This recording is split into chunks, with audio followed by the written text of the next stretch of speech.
Unfortunately, it is not a happy story to be describing 21st century energy challenges based on where we are today and predicated on what we are actually doing or not doing. Here are some of the issues that we face as we unfortunately move toward a new age in America that if we stay on our present course, we will achieve by the end of the decade. A new age called the age of the energy abyss, where as a people, across our 50 states, with a few exceptions, we will be experiencing uncommon blackouts, brownouts, standing in gasoline lines, paying extraordinary prices, unprecedented in our history to date, all because we have avoided difficult choices over a sustained period of time, which already counts 40 years going backward.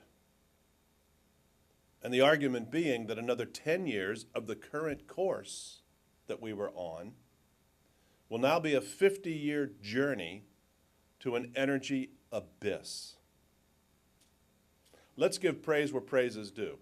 Our predecessors, grandparents, particularly great-grandparents especially, built for this nation the world's largest energy system, bar none, that did a fantastic job from the 19-teens through the 20s, 30s, 40s, 50s, 60s, well into the 70s.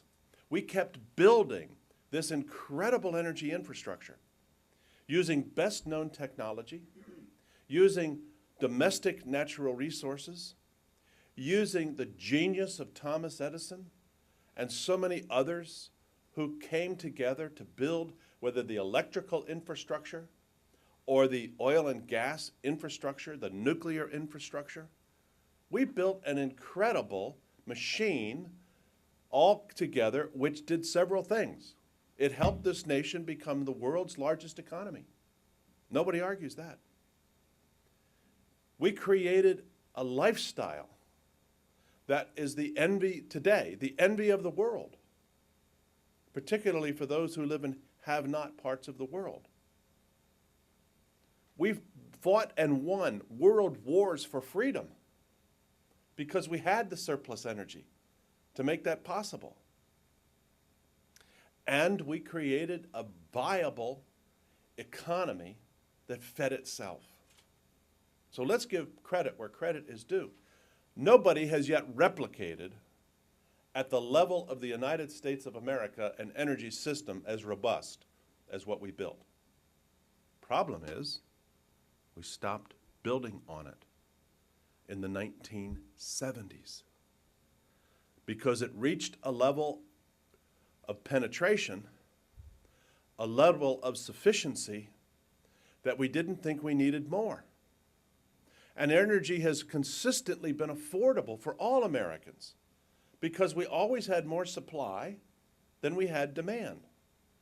And as long as there was greater supply than demand, whether it was gasoline or diesel or aviation fuel or electricity measured in kilowatt hours, priced in what, 3, 4, 5 cents a kilowatt hour? It was very affordable for industry, for consumers, for families, for communities.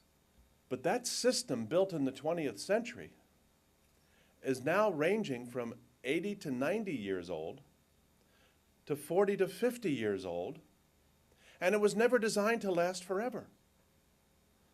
Coal plants, for example, that produce electricity, designed for 50 to 60 years. The average coal plant is now almost 40 years old in this country, with the median coal plants over 40 years old, which means more plants are older than younger. They're coming to the end of their useful life.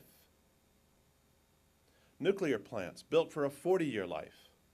The last one was constructed 30 years ago.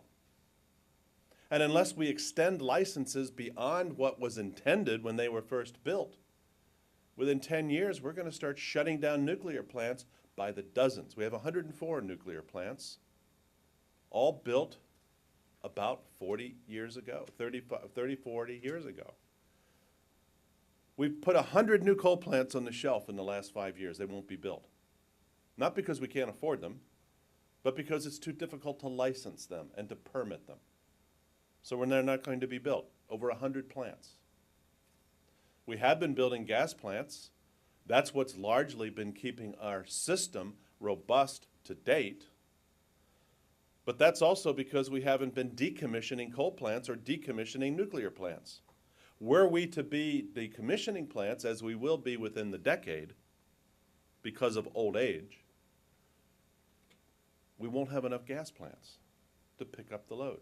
Today's Wall Street Journal talked about new environmental regulations being written today as we speak in the EPA, which could, by 2015, lead to the end of the useful life of about 7% of our whole utility system predicated on coal-fired plants. They simply will not be allowed to operate given the environmental impact that they are having if the new regulations are put forward by 2015, particularly hitting states like Pennsylvania, West Virginia, Ohio, and Michigan, because they are heavily concentrated in the kind of old coal technology which the regulations are written to eliminate. So a world of blackouts, brownouts, gas lines. We used to drill enough wells in this country to produce 10 million barrels of oil per day. Today we're at 7. But try to get a deep water drilling permit today, you can't. The moratorium officially was lifted, but we're now into phase 2 of a moratorium, not announced as phase 2. I'm calling it phase 2 because it's going to be a period of regulatory uncertainty where oil companies who want to drill in the Gulf will probably be waiting a year or longer before anyone is permitted to drill another well. And then we'll get to phase 3, because phase 3 will be those companies who ultimately finally get a permit, there will be a lawsuit filed against the granting of the permit, the lawsuit filed against the Department of the Interior, not the company requesting the permit. And over the next 1 to 2 years, as we are not drilling, Gulf of Mexico production goes into decline. And so a year and a half, 2 years from now, we're producing 1 million to 1.5 million less barrels of oil domestically, meaning we have to import it from, guess where? The world that doesn't like us very well, in order to keep up with demand. Because for all of our desire not to drill, nobody is doing anything to reduce demand. And every day when we all wake up, we have to anticipate where are 20 million barrels of oil coming from today? Because that's what we will consume. That equals 10,000 gallons a second. A second.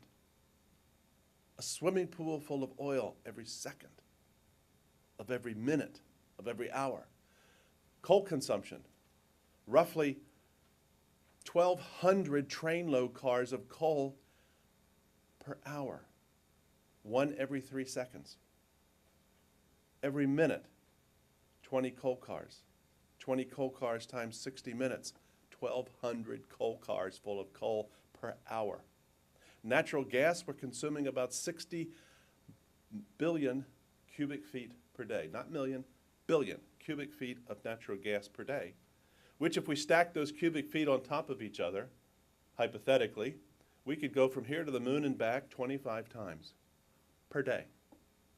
That's the kind of volume that most people don't appreciate because they tend to think about their gas tank, their house, their office, their family, or their city. But there are a lot of us out there. And we live an energy prolific life.